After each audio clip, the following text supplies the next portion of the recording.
Smart Bangladesh গড়তে চান সেই লক্ষ্য নিয়েই এই বাজেট এদেশের মানুষ এই বাজেটকে স্বাগত জানায়। এই বাজেট সময়োপযোগী এবং গণমুখী বাজেট, একটা উৎপাদনশীল বাজেট, এবং এই বাজেট বঙ্গবন্ধু কন্যা শেখ হাসিনা যথার্থভাবেই তিনি যে গণমানুষের নেতা, তিনি যে এই দেশের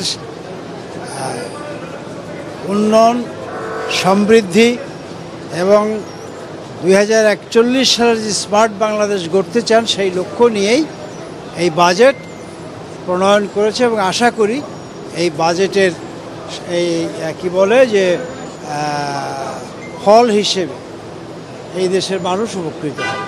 এই দেশের মানুষ এই বাজেটকে স্বাগত জানায়। অনেক ধন্যবাদ। ওয়ালটন ফ্রিজ কিনে অনেকের মতো আপনিও হয়ে যেতে পারেন মিলেনিয়াল, সেরা পণ্যের সেরা অফার। প্রস্তাবনা আকারে এসেছে, এখন আলাপ আলোচনার পরে অনেক কিছু হয়তো পরিবর্তন হবে। মূলত যেটিকে প্রায়োরিটি অগ্রাধিকার দেওয়া হয়েছে সেটি হচ্ছে খাদ্য মূল্যস্ফীতি, সেটাকে মাথায় রেখে আগামী 1 বছরের মধ্যে সেটাকে কন্ট্রোলে যাতে আনা যায় সেটাকে অগ্রাধিকার দেওয়া হয়েছে, এবং উন্নয়নের যে যে পেসটা সেটা যাতে ধরে রাখা যায়, প্রবৃদ্ধি যাতে বাড়তে থাকে, রিজার্ভের যে বিষয়গুলি আছে সেগুলোতে যাতে এক ধরনের একটা স্থিতিশীলতা আসে, এই বিষয়গুলোকে মাথায় রাখা হয়েছে। বিশেষ করে যেটি করা হয়েছে যে যেটা ঘাটতি বাজেট, সেইখানে যে লোনটা যেটা দেওয়া হয় সেখানে কিছুটা কম করা হয়েছে, বাইরে থেকে লোন নেওয়ার যে বিষয়টা, বৈদেশিক উৎস থেকে যে লোন নেয়, এবং রাজস্ব বাজেট যেটি নিজস্ব রাজস্ব আয় থেকে যে সোর্স থেকে যেটা আসে সেগুলো বৃদ্ধি করার যে বিষয়গুলি দেওয়া হচ্ছে।